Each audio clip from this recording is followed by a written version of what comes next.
Hi everyone, আমার নাম পারমিতা। আমার মনে হয় এই ব্যাপারটা আমরা সবাই মোটামুটি জানি কম বেশি যে লোকের মনে এক মুখে এক, তাই তো? কাইন্ড অফ দুমুখো সাপ। কিন্তু এখনকার এই লাইফে আরেকটা জিনিসও খুব লক্ষ্য করা যাচ্ছে, সেটা হচ্ছে তুমি সোশ্যাল মিডিয়াতে নিজেকে এমন কিছুভাবে পোর্ট্রে করছো যেটা কিনা তুমি রিয়েল লাইফে একদমই নও। কিছু উদাহরণ আমি দিতে পারি অবশ্যই। ধরো তুমি একজন ডাক্তার, ঠিক আছে? এই উদাহরণটা নিচ্ছি এই কারণেই, তাহলে আমি একটু বোঝাতে পারবো জিনিসটা। ধরো তুমি একজন ডাক্তার, তো তোমার প্রাথমিক কাজ কি? রোগী দেখা বা পেশেন্টকে দেখা, তার ট্রিটমেন্ট করা, এই ওই।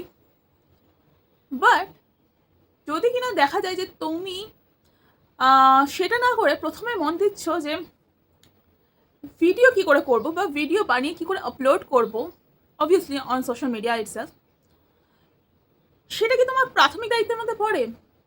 সেটা তো তোমার সেকেন্ডারি হওয়া উচিত, ইজন্ট ইট? তোমার প্রথমে যাওয়া উচিত ক্লিনিকে, দেন সেখানে দেখা উচিত, অ্যান্ড ফ্রি টাইমে সেই ভিডিও বা যা ইচ্ছা তুমি করো সেগুলোই করা উচিত।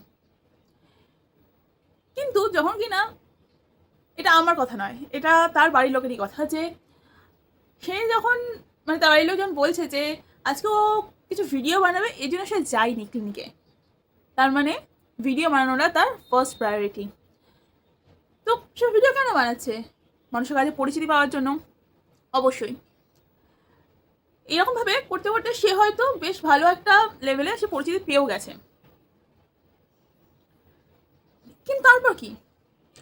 সে যখন একটা কিছু পোর্ট্রে করছে সোশ্যাল মিডিয়াতে, যে আমি লোকের কথা এত ভাবি, লোককে আমি সব ওষুধের নাম এমনি এমনি বলে দিচ্ছি, কিন্তু সে রিয়েল লাইফে মানুষ কেমন আছে বা কোন মানুষ তাকে নিয়ে কী ভেবে কী পরিস্থিতিতে আছে সেটা যখন সে ভাবছে না, না, তার মানে কিন্তু সে ডক্টর বা একজন পার্সন হিসেবেও কিন্তু failure. Okay, you are a failure person on that.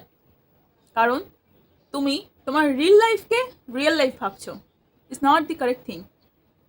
হ্যাঁ, এবার হতে পারে যে এই কথাগুলো যে বলছি না, নিশ্চয়ই কাউকে উদ্দেশ্য করেই বললাম, সে হয়তো বুঝবেও জিনিসটা কাকে বলছি না বলছি।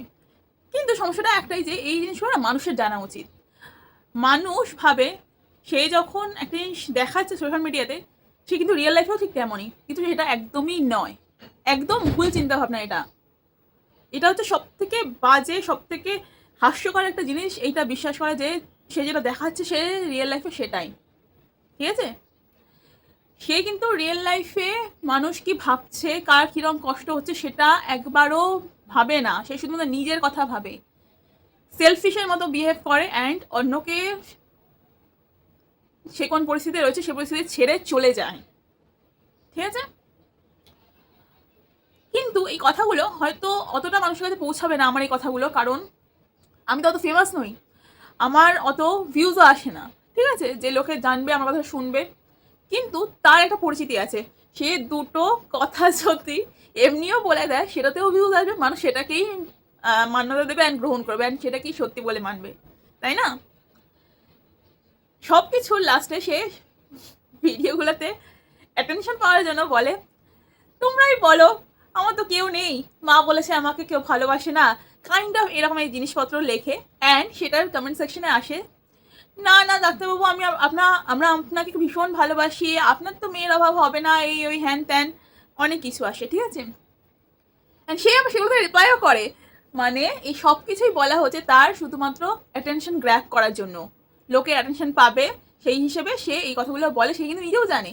কিন্তু যখন কিনা সে কোনো পডকাস্টে গিয়ে যখন কিনা সে বলে যে আমি চাই না এখন এই জিনিসপত্রগুলো, বা হ্যাঁ, যদি তোমার কিছু না হয় তাহলে তুমি এটা ছেড়ে দাও, কাইন্ড অফ একটা মনীষীদের মতো কথাবার্তা, যে আমি ভীষণ ভালো একটা কাজ করেছি, আমি মানুষ হিসেবে ভীষণ ভালো, এরকম জিনিসপত্রগুলো যখন শো করে না, তখন মানুষের কাছে একটা ফেক ইমেজ তৈরি হয় তার। ঠিক আছে? আর তুমি যদি ডাক্তার হও, সেই এলাকার মানুষ তো তোমাকে চিনবে অ্যাটলিস্ট। আমি সেখানে, মানে আমি একটা জায়গায় যাই, ঠিক আছে, সেইখানে আমি যখন তার নাম দিয়ে জিজ্ঞেস করি, ইভেন তার ফটোগ্রাফ দিয়ে যখন জিজ্ঞেস করি, নো ওয়ান রেকগনাইজিং, মিনস সে রিয়েল লাইফে একটুও ফেমাস নয়। ঠিক আছে? সে শুধুমাত্র এই ফেসবুক, ইনস্টাগ্রাম, ইউটিউব, মোর কথা সোশ্যাল মিডিয়াতেই ফেমাস। তার মানে একজন কোন লেভেলে থাকলে তাকে রিয়েল লাইফে লোকে চেনে না, শুধুমাত্র সোশ্যাল মিডিয়াতে চেনে। তো এই কথাগুলো তোমাদের বোঝা উচিত, অ্যান্ড সেই হিসেবে মানুষকে জাজ করবে বা মানুষকে প্রায়োরিটি দেবে। সোশ্যাল মিডিয়ায় যত জিনিস দেখা হয় মানুষ শুধুমাত্র ভালো দিকটা শো করে, এই পিছন দিকটা খারাপ দিক কেউ কখনো শো করে না। তো সোশ্যাল মিডিয়াতে দেখে এটা ভেবে নিও না যে যে মানুষটা তোমাকে শুধুমাত্র একটু ভালো দিকটা শো করছে সে পুরোটাই ভালো, তার মধ্যেও খারাপ আছে। সে হয়তো এমন লেভেলের তোমাকে তখন ট্রমা দেবে রিয়েল লাইফে না, দেন তুমি বুঝতে পারবে যে আসল পার্থক্যটা কোথায়। So beware of this kind of people. Stay happy. By.